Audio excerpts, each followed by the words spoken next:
In today's video, we will discuss whether or not Zion Williamson can become this year's MVP. But before we start, please make sure to like, comment, and subscribe to the channel for more content just like this. Without further ado, let's get started. Zion Williamson is without a doubt one of the most physically opposing players in the NBA. And apart from LeBron and the Greek Freak in Milwaukee, I can't name a player who's more physically gifted in today's NBA. Listed at 6 foot 6 inches tall, he is definitely undersized for the forward position. But as of recently, it is said he now weighs 284 pounds, which makes him the 4th heaviest player in the NBA. But as you know, his weight was a huge concern for last season. It has mainly affected his stamina and made him more susceptible to injuries. He missed his final 6 regular season games in his 1 year at Duke due to a knee sprain, and tore his meniscus in 2019-22 NBA preseason, causing a 44-game absence. Zion also missed all of the 2021-22 season due to a right foot injury too. Now entering his 3rd season, Williamson has only played 85 games, but many seem to forget just how dominant he was last time he was healthy on the court. He averaged 27 points, 7 rebounds, and 3.7 assists while shooting 61% from the floor. He was virtually unstoppable and bullied any defender who dared to challenge him in the post. And to make matters worse for the defenses, he also excelled at running the point and consistently taking guys off the dribble at nearly 300 pounds. Last season, David Griffin had this to say about his versatility. "One thing about Zion that's remarkable, and as a fan of this team, would excite me a great deal," said Executive Vice President of Basketball Operations David Griffin, "is when he came back from his initial knee injury as a rookie. He was asked to play almost exclusively in the post, and he was historically efficient as a post-up player, doing what he enjoyed the least.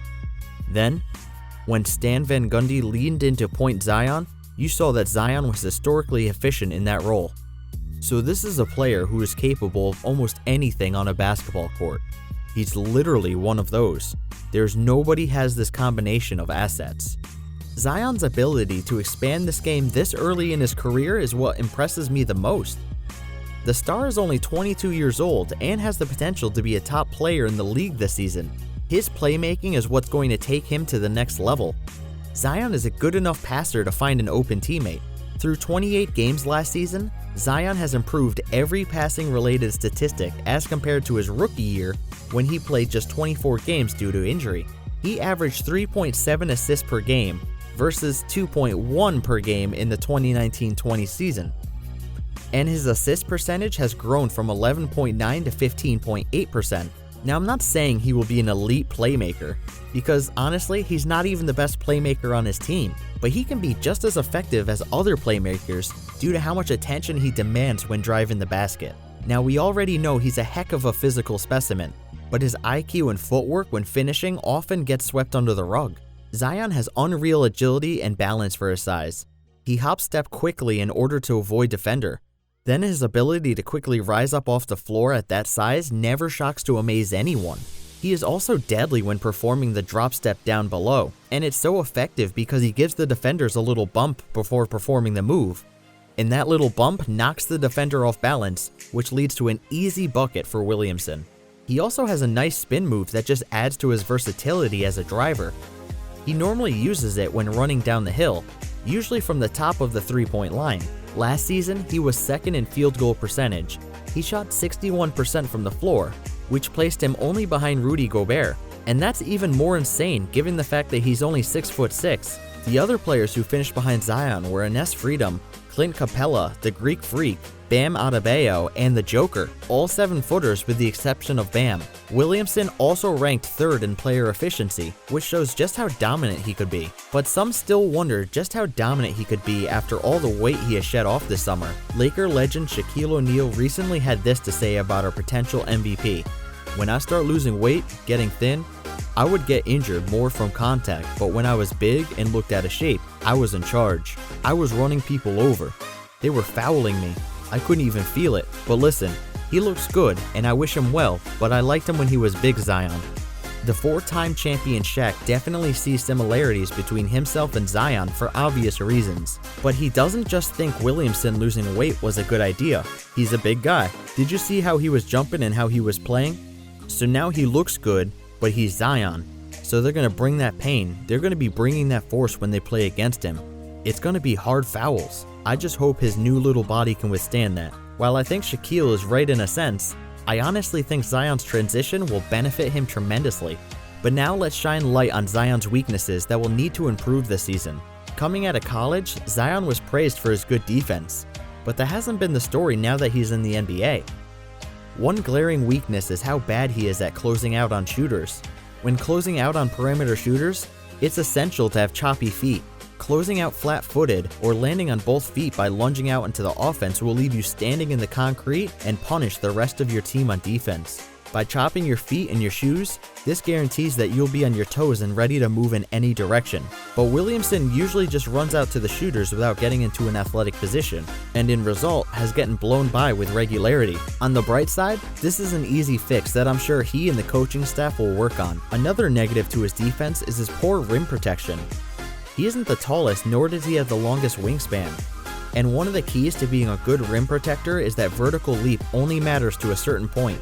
NBA players are taught to go into the chest of a shot blocker on drives, because as soon as you hit them in the chest, the big man will recoil from the contact and can't time their jump with you. Thus, the best shot blockers have a long wingspan and standing reach, so they're able to use verticality in contest shots without needing to jump extremely high. Smaller paint defenders like Green, Bam Adebayo, Robert Covington, and even Pascal Siakam all have 7-foot plus wingspans, which unfortunately for Zion has nothing to do with how high you can leap, and he often is late on backdoor cuts and rotations, which were painful to watch if I'm being honest.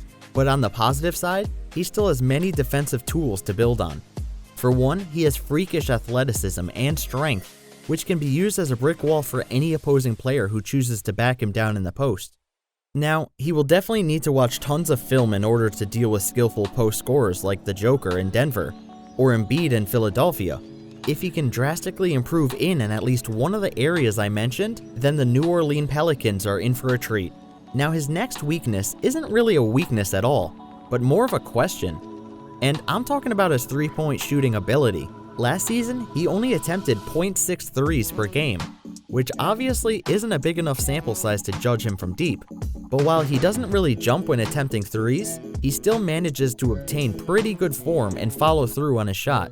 He doesn't need to be Curry from three, but he needs to at least give the defense something to worry about, because even as we've seen with the Greek Freak and even Ben Simmons in recent years, teams will crowd the paint and force you to shoot the basketball, but I wouldn't overreact too much. I personally think he's a better shooter than both of those players, but if he can shoot around 35 or 36% from three on a couple attempts per game, it'll be a game changer for Willie Green and his Pelicans. But of course, Zion can't do it himself, right? Well, that's why you have two All-Stars in Brandon Ingram and Mccollum. Brandon Ingram is one of the best young scorers in the NBA. He averaged 22 points per game last season on pretty efficient numbers. While he did have a down year shooting from the three-point line, Ingram is a career 36% shooter from deep, which is significantly above average. And not to mention his development as a playmaker, he averaged a career-high 5.6 assists last season. He is, without a doubt, one of the most underrated passers in the NBA. He can make any pass in the book with pretty accurate precision, and that will benefit Zion in many ways. Although he can run the point at times, I think him playing more off-ball will be better for his career long-term. And as for Mccollum, he also averaged 22 points per game while shooting 38% from three on 7 attempts per game. And CJ averaged 5 assists as well, which means Zion will not only have 2 stars to take on the scoring load, but he has 2 high-quality playmakers who will get him tons of good looks from anywhere on the court. And on the defensive end, while Zion definitely needs to improve there, the Pelicans have good defenders to surround him with, like Herbert Jones, who was one of the best defenders in the NBA in just his rookie season. The 6'8" wing is very versatile and steadily improving as a shooter, which will make it easier to put him and Zion on the court at the same time. Another defender to notice is fan favorite Jose Alvarado, a high-energy defender who has a solid all-around game. Larry Nance Jr. and Jackson Hayes are also 2 solid defensive bigs. So all in all, Zion has the individual talent along with a talented roster and head coach. The biggest question for Zion is his health, which was everyone's biggest concern before he even stepped foot in the league. In 3 seasons, the freak of nature has only played a total of 85 games, but after slimming down, all we can do is hope it allows him to stay on the floor for at least 65 to 70 games. Recently, Pelicans head coach along with multiple teams were raving about how good he looked in scrimmages and during drills. Z looked amazing, Pelicans coach Willie Green said on Wednesday afternoon. His strength, his speed, he dominated the scrimmage pretty much. If you're a Pelicans fan, then that is some music to your ears. A healthy Zion Williamson can dominate today's game, and that's why I wouldn't be surprised to see him snag home an MVP in his young career. Did you enjoy the video? If so, hit the like button and subscribe to NBA Swish for more amazing NBA content like this. Take care, and I hope to see you in the next one.